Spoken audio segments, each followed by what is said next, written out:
War is invariably tragic and cruel. On the battlefield, destruction reigns.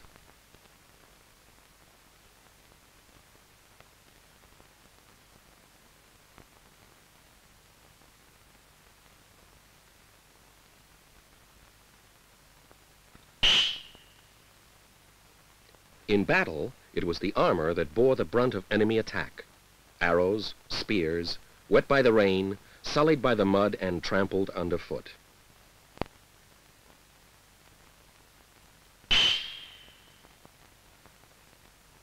The warriors of old went to great pains to see that their armor, destined for such rough handling and destruction, was made as attractive as possible.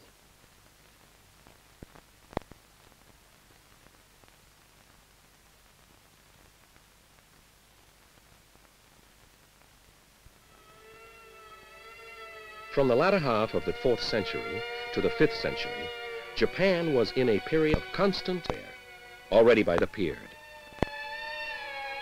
Powerful clan chief's clay Haniwa figure. In the 6th century, Japan thirsted for cultural knowledge. The introduction of Buddhism from the Chinese continent brought many kinds of Buddhist idols to Japan. Among them were figures of warrior deities.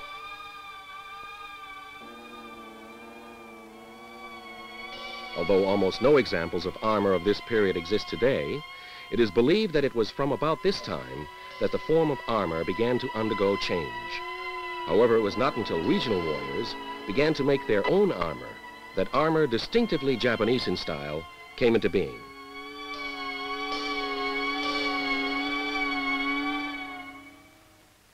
In the 12th century, the early centralized state began to disintegrate. There ensued a period of wars between two powerful clans, the Genji and the Heiki.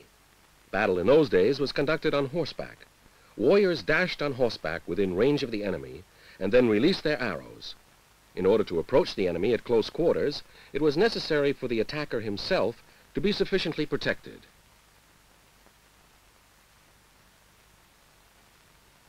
Let us see how armor protected the warrior on the battlefield. Iron plates known as kubi and sendan protected his chest when the warrior was ready to fire.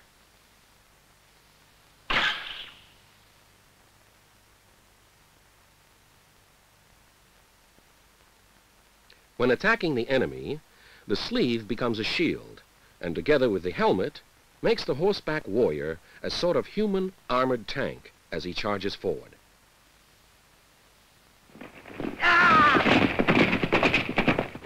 When the warrior swings his sword at the enemy, the armored panels protect him from attack from behind. However, perhaps the most distinctive feature of the armor at the time of the Genji and Heiki War was the fact that it was highly decorative, much more so than was warranted by its fundamental protective purpose.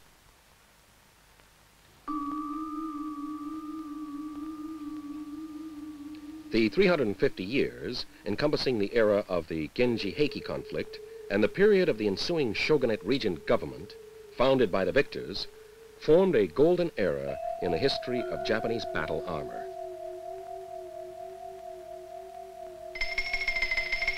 The armor of this period is particularly classical in style and is now known as shikisho, or formal armor.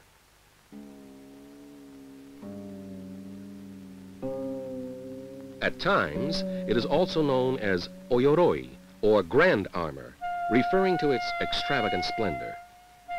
These examples of armor, as well as the rounded form of the helmet and the deep, rich colors, all show the influence of an elegant art form.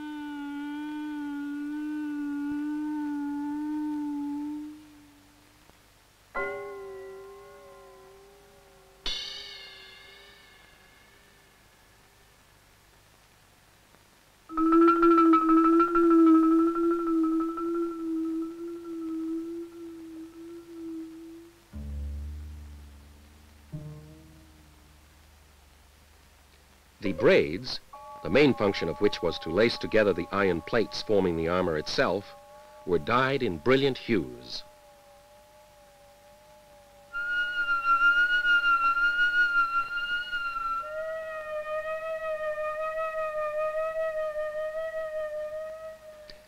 In the same manner that the clothing of the aristocratic ladies of the court indicated their artistic taste, the warriors who rose up from the provincial regions manifested their artistic taste in their formal armor.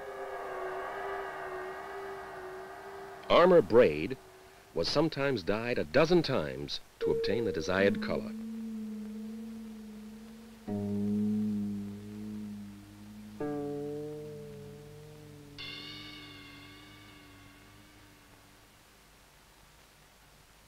About 100 years ago, a portion of this armor was repaired, with braid dyed with chemical dyes.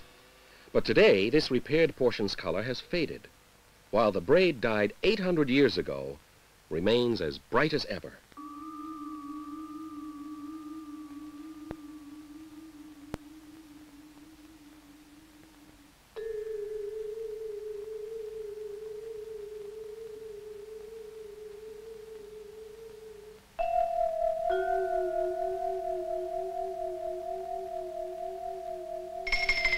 The patterns of the armor of this period often reflected the season of the year in which it was made. This was due to the fact that plant dyes were made from indigenous vegetation, and also perhaps reflected the Japanese love of the changing seasons. The ancient warriors of Japan thus had their armor designed in colors as elegant and brilliant as the finery of court ladies.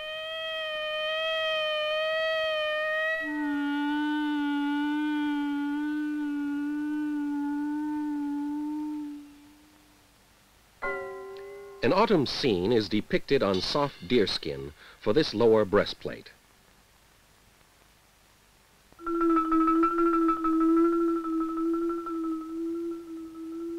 Such designs of flowers and the like are seen only up through the 13th century, when the influence of the old court culture was still strong. After that, it became customary to use designs symbolizing bravery and heroism, such as the legendary lion.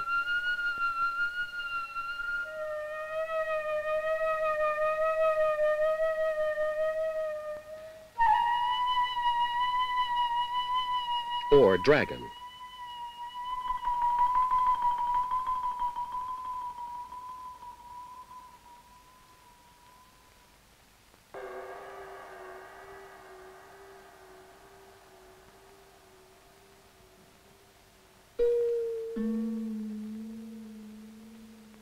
The technique of braiding, which developed from about the 8th century, saw its most effective use in armor.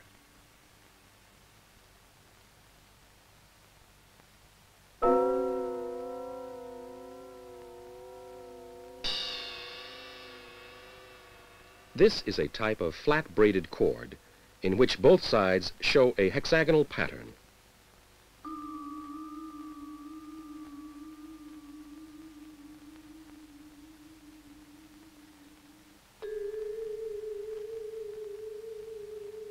In artistic style, the craft of armor was no doubt mainly a reflection of the art of court culture.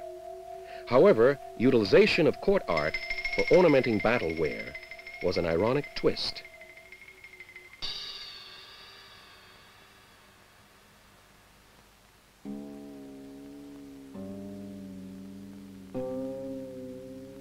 Cord for the back of the armor.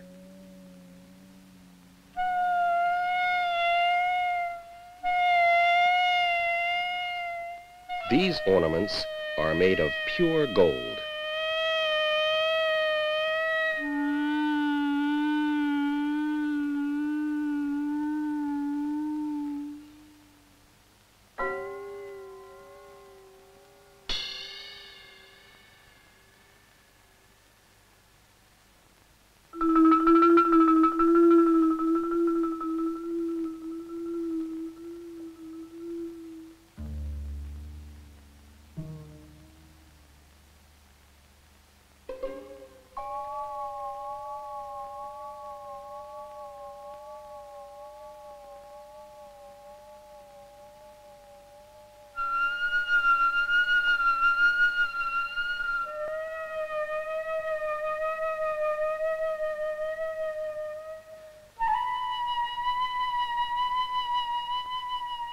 With what emotions did the warriors of old encase themselves in such works of art?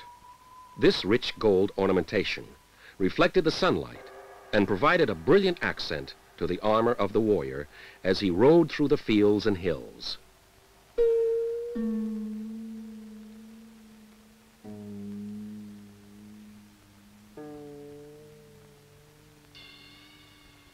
This is a red-laced formal armor adorned with gold.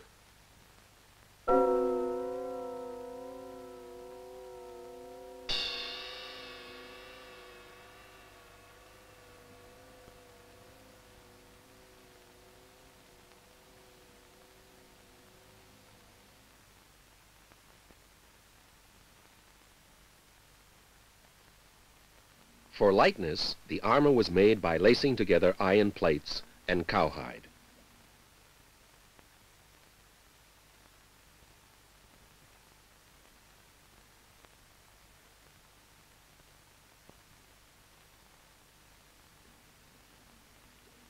The pieces were then lacquered to provide greater durability. More than a dozen coatings of the lacquer were applied. This process took from 2 to 3 months.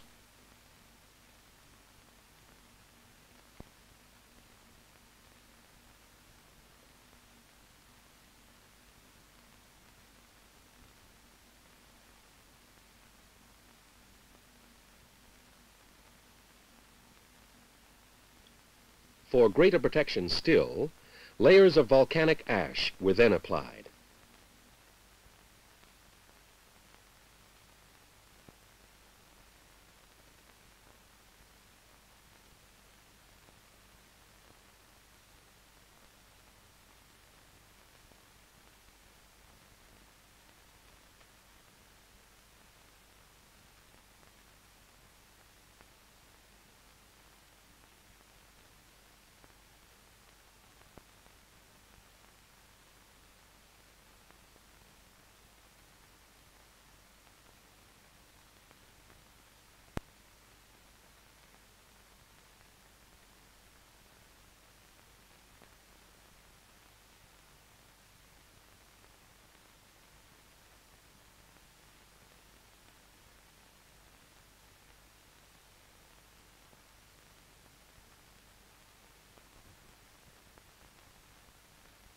As each suit of armor was made to order, a warrior had to put in his order several months or even half a year in advance.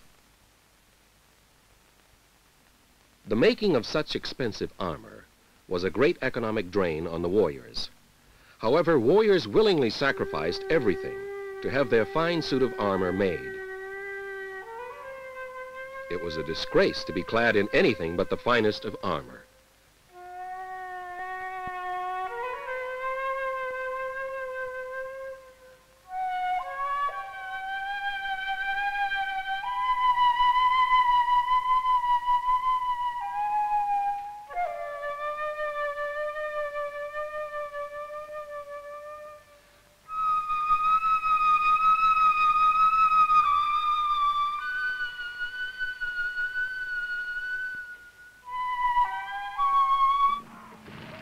Formal armor raised the level of craftsmanship and created a new art genre. However, the warfare that gave birth to the battle armor destroyed peace and culture, robbed the people of their homes, and even of their lives.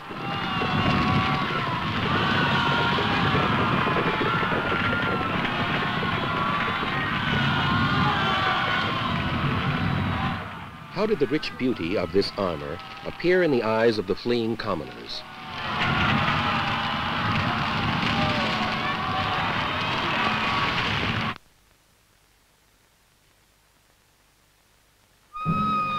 At the end of the 13th century, a great army from China's Yuan dynasty invaded Japan.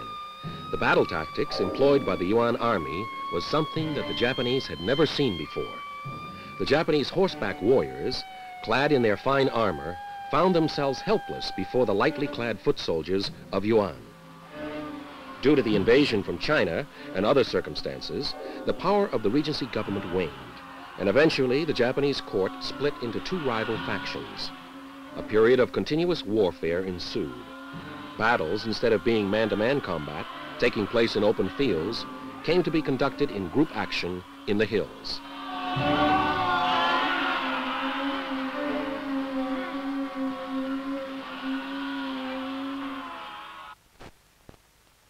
No matter how beautiful or how durable the old formal armor was, it was unsuited for protection in the new era, and formal armor became obsolete. Now, the simpler domaru and haramaki armor, the light body protectors, formerly used only by warriors of lower rank, came into their own. The helmet, visor, protective sleeve, and a girdle for holding the quiver were added to this simple body protector to make a complete set of armor. The era of fighting with bow and arrow had passed, and the era of spear fighting arrived.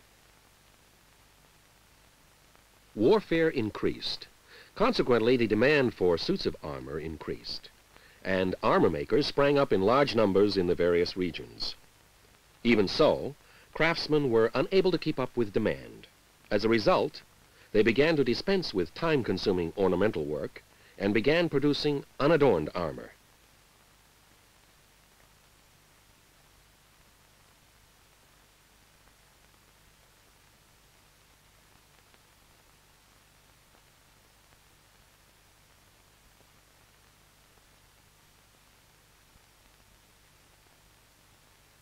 If the wearer emerged the victor in battle, the armor came to be considered an armor of glory. If the wearer was defeated, the armor became one of sorrow and chagrin. In the middle of the 15th century, powerful regional warlords overthrew the Regency government, and the age of civil wars began. At the same time, the second phase of the history of Japanese armor began. There is an interesting story of this war period concerning a particular suit of armor.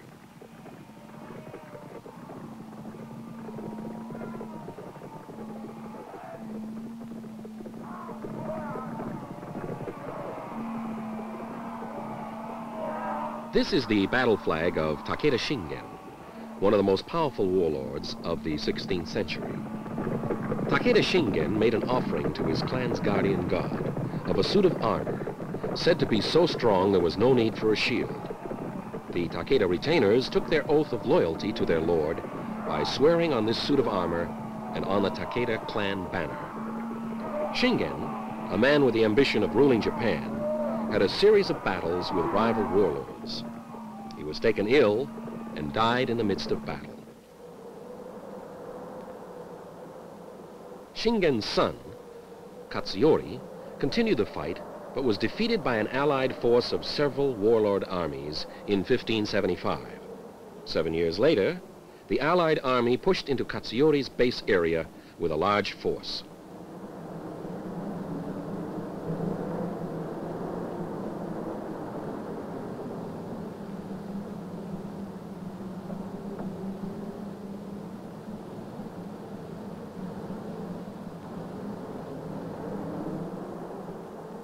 Katsuyori, unable to stave off the invading army, set fire to his castle.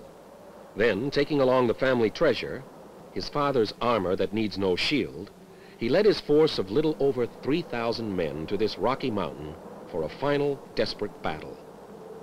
The warriors defending the mountain, however, saw that the Takeda cause was lost and defected, refusing to allow Katsuyori into the castle.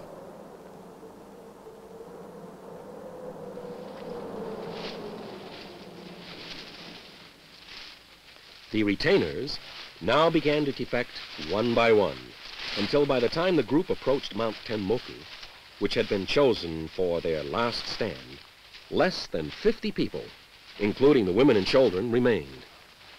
Bandits, with an eye on the reward being offered for Katsuyori's head, lay in wait along the way.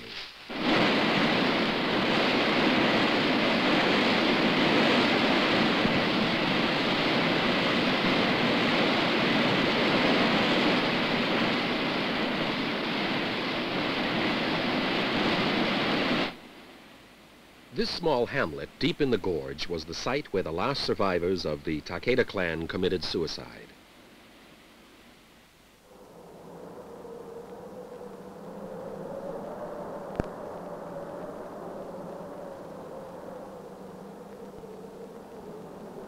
At this mountain temple are located the graves of the Takeda clan.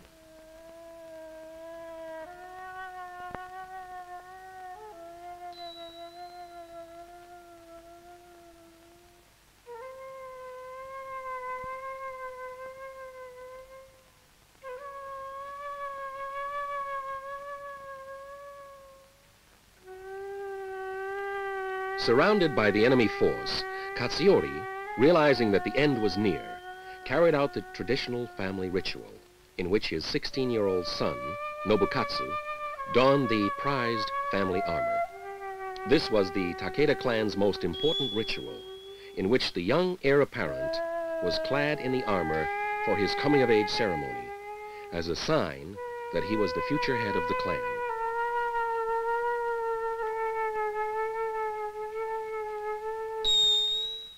Nobukatsu's ceremony was a hurried one, carried out in the face of the impending annihilation of the clan. After the ritual, Katsuyori entrusted the armor to a trusted retainer with the instruction that even if the Takeda clan should be destroyed, the armor was never to be handed over to the enemy. Soon afterwards, the entire company committed suicide. The Takeda suit of armor is an armor of tragedy.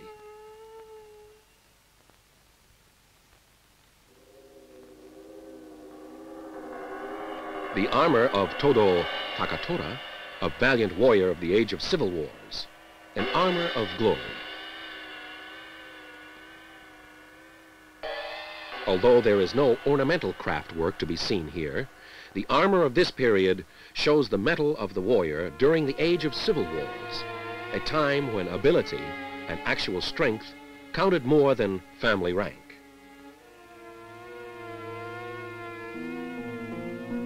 This is the only female suit of armor in existence today. Tsuruhime, a daughter of a pirate clan of the 15th century, wore this as she stood at the command of a pirate force.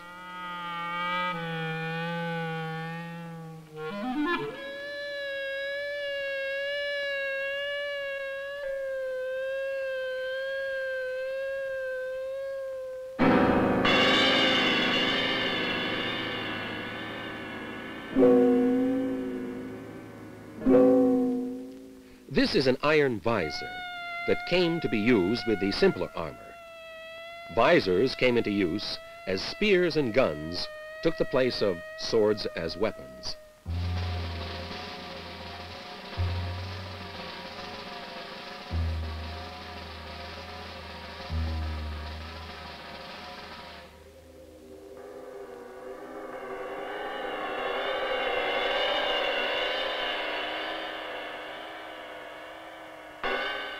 This helmet shows an attempt to depict the harshness of sheer cliffs. It is said to have shown a bright silver originally. This helmet depicts the flames, symbolizing the god of fire. This helmet symbolizes the guardian gods of fire. The warriors of the chaotic age of civil wars had no qualms about betraying their own lords, if those lords proved undeserving. A leader without power could not hope to hold his men. These helmets of strange design may have been symbols of the strong individualism of the warriors of this period.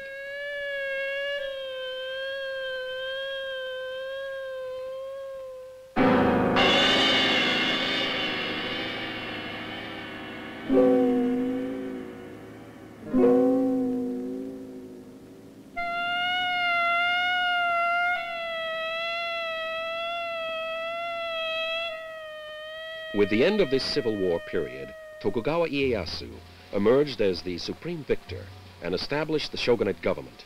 With this, the history of armor as a practical battle necessity ended. Even in the Tokugawa era, armor continued to be made as a symbol of the samurai spirit and was called Gosenzo-sama, or honorable ancestor. However, armor, which had lost its practical value, failed to show any further development artistically, and with the fall of the warrior class, it disappeared altogether.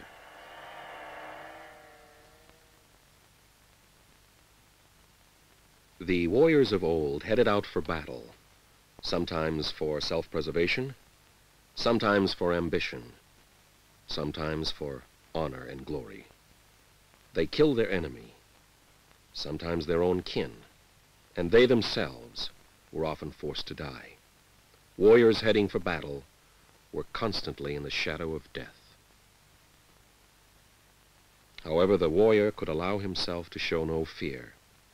It was not death that mattered, but the disgrace of his family.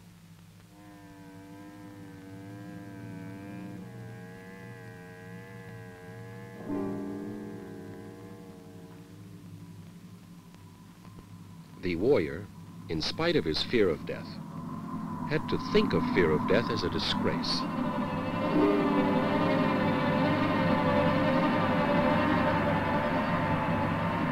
During the long centuries of the age of the warrior, the era of wars, the Japanese created countless armors of glory and countless armors of tragedy.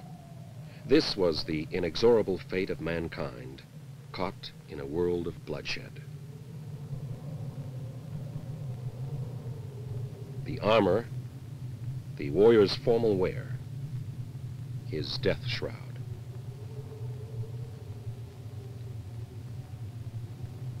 The iron sheet that was the boundary between life and death.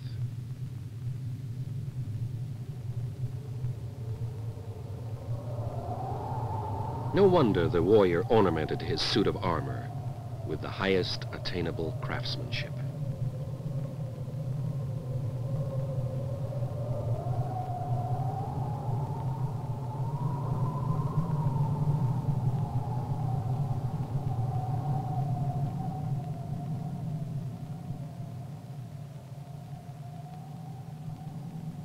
The glory of the clan, the chagrin of the warrior, the tenacious spirit that created a work of art from battle armor, have not outlasted the ravages of time. Today, only a few examples exist.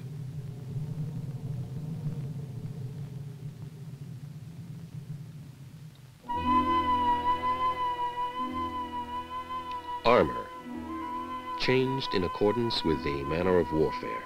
Some may be impressed by the elegant beauty and artistic sensitivity to be seen in the formal armor. Others may find beauty in the strong individualism revealed in the armor of the warriors of the age of civil wars. But in each suit of armor is secreted the poignancy of man and his fate. And the Japanese made it into a thing of beauty.